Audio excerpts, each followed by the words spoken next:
வணக்கம். இப்போ அடுத்து ஒரு நிகழ்ச்சியில என்னத்தை பார்க்க போறோம்னா, ஒரு முக்கியமான மேட்டர் எப்போதும் நடக்கிறது தான். சண்டை, யுத்தம், இஸ்ரேல். இத பார்க்கும்போது எனக்கு ஒரு ஞாபகம் வருது. என்னன்னா, மகாபாரதத்துல போனா தர்மர் கண்ணன்ட்ட கேட்பார், தர்மா துரியோதனன் நாடு கொடுக்கலன்னா என்ன பண்றது அப்படின்னு கேட்பார். அப்போ தர்மர் சொல்லுவார், அவருதான் தர்மவான்ல, தர்மர் சொல்லுவார், அப்போ 5 பேருக்கு 5 நாடுகள் கேளு அப்படிம்பார் கண்ணபிரான்ட்ட. நாடு கொடுக்க மறுத்தால் 5 பேருக்கு 5 ஊர்களாவது கேள். ஊரு கொடுக்க மறுத்தால் 5 பேருக்கு 5 வீடுகளாவது கொடு. வீடு கொடுக்க மறுத்தால் போர் செய். வீடு கொடுக்க மறுத்தால் போர் வேண்டும், போர் வேண்டும். இப்போ அதே சங்கதி, அதே நிலைமை இஸ்ரேல்கார நெதன்யாகு பண்றான். கோவிட் டாக்டர் மாணிக் குழந்தையின்மைக்கு ஸ்பெஷலிஸ்ட், ஆண்மை குறைவுக்கு ஸ்பெஷலிஸ்ட். எங்க இருக்காருன்னா Senthil Kumaran theatre opposite Manik dispensary, Ramnagar, Kovai. இப்போ என்னன்னா, காசாவை மொத்தமா விழுங்கி ஏப்பம் ஒண்ணுன்னு முடிவு பண்ணிட்டான். போர் ஆரம்பிக்கும் போது உலக நாடுகளுக்கு என்ன சொன்னா, காசாவை கைப்பற்றும் எண்ணம் எங்களுக்கு இல்லை. எப்படி? காசாவை கைப்பற்றும் எண்ணம் எங்களுக்கு இல்லை அப்படின்னு சொல்லிட்டான். ஆனா இப்ப மொத்தமா முழுங்கி ஏப்பம் விட பார்க்கிறான். என்னங்கிறத பார்க்கலாம்.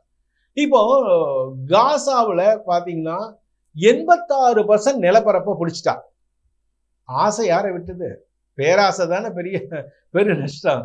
துரியோதனுக்கு வந்த தான் இவனுக்கும் வரப்போகுதுன்னு நினைக்கிறேன். யார் பெத்த குழந்தையா இருக்கட்டுங்க, யார் பெத்த குழந்தையா இருக்கட்டும், பசி பட்டினி வாடுறாங்க. ஐநா டன் டன் டன் கணக்கா அனுப்புறான்.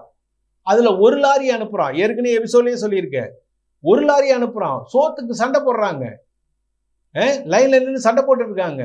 சோறு வாங்க நிக்கிறாங்க. நிக்கிறவங்கள பார்த்து சொல்றாயா? இவனை விட ஒரு கொடுமைக்காரனை உலகத்திலேயே பார்க்க முடியாது. நிக்கிறவங்கள சொல்றான். 2023 போற ஆரம்பிச்சான். புரியுதா? போர் அன்னையில நடந்துட்டு இருக்கு. அவன் சொல்றான் 50,000 பேருங்கிற. அதெல்லாம் கிடையாது. 1,00,000 பேருக்கு கொண்டு தள்ளியிருக்கான். 1,00,000 பேரை கொண்டு தள்ளியிருப்பான். அதுல மாற்றமே கிடையாது. கவர்மெண்ட் சொல்லுது அதுக்கு மேலதான் இருக்கலாம் தவிர குறையாது. 1,00,000 பேரை கொண்டு தள்ளிட்டான். இப்ப என்ன செஞ்சுட்டான்? 86% இடத்த பிடிச்சிட்டான். இடத்த பிடிச்சிட்டு இந்த இடத்துல கொண்டு போய் இஸ்ரேலோடைய மிலிட்டரியை கொண்டு நிறுத்தி வச்சிருக்கான். இஸ்ரேல் மிலிட்டரி ஃபுல்லா அங்க ஆக்குபை பண்ணியிருக்கான். இஸ்ரேல் மிலிட்டரி ஆக்குபை பண்ணிட்டு இந்த இடம் எங்க கண்ட்ரோலுக்கு வரணுங்கிறான். இப்பதான் டிஸ்ட்ரிபியூட் ஆரம்பிக்குது.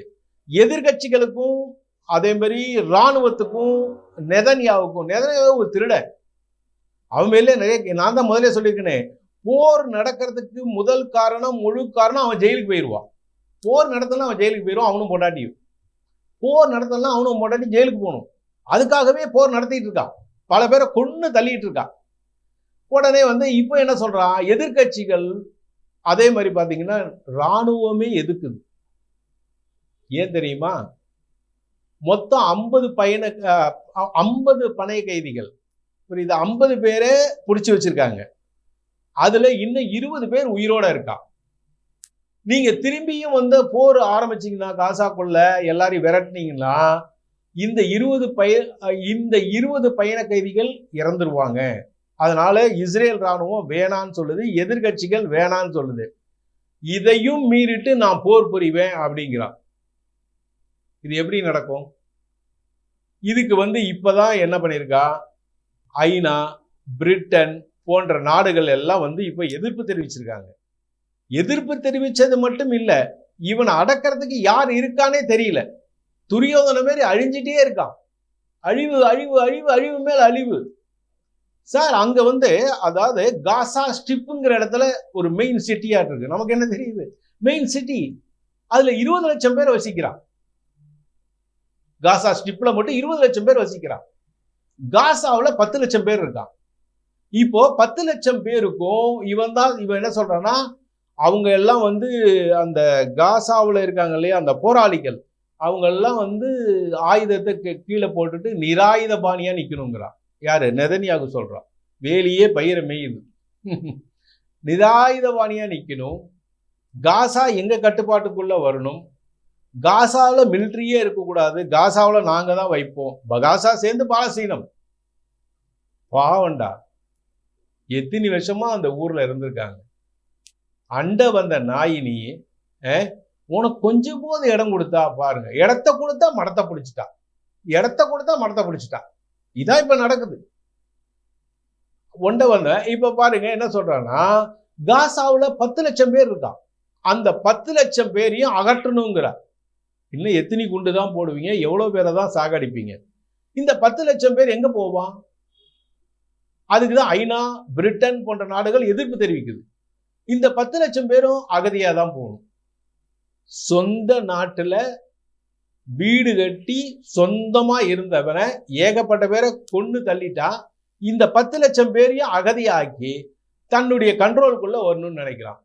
இது நடக்குமா, நடக்காதா? எங்களுக்கு தெரிஞ்சு நடக்கிறதுக்கு ஒரு 95% வாய்ப்பு இல்லை. ஏன்னா பொதுமக்கள் சாபண்டா, நீ எப்படி போய் இது பண்ண முடியும்? என்னதான் நீ மிலிட்ரி வைக்கட்டும் பாரு, இப்ப உங்காலே எதிர்த்து பேசுறான் பாரு, மிலிட்ரி வேணாங்கிறான், எதிர்கட்சி வேணாங்கிறான். இவன் போர் பண்ணா ஜெயிலுக்கு போயிடணும். ஜட்ஜி முதலே கூப்பிட்டான், வாயா ரிமாண்டுக்கு வான்னு கூப்பிட்டான். ரிமாண்டுக்கு வாருங்கள் நெதன்யாகு பிராடு அப்படின்னு, நெதன்யாகு வாங்கோன்னு கூப்பிட்டா. அதுக்குள்ள இவன் இங்க வேட்டையை ஆரம்பிச்சுட்டான். எங்கெங்க பாலஸ்தீனம், காசா, ஈரான், ஏமன் எது கூடயும் விடுறதில்ல. இவனுக்கு மூடு வந்தா 10 பிளைட்டை கிளப்பி விட்டுறான். ஆனா அதே பிளைட், நான் தான் இங்க சொல்லல, கத்தி எடுத்தவன் கத்தியால தான் சாவு. அதே பிளைட்டு தான் இவனை கொலை பண்ண போகுது. எழுதி வச்சுங்க. அதே பிளைட்டு தான் சத்தம் இல்லாம சந்தடி சாக்கு இல்லாம ஒரே போடா போட்டு போயிரு. இல்ல உள்நாட்டிலே ஒருத்தன் வெகுண்டு எழுந்து அவனே போட்டாலும் போடுறது. இதுல 100% உறுதி. ஓகே, அடுத்த ஒரு நிகழ்ச்சியில சந்திக்கலாம். நன்றி, வணக்கம்.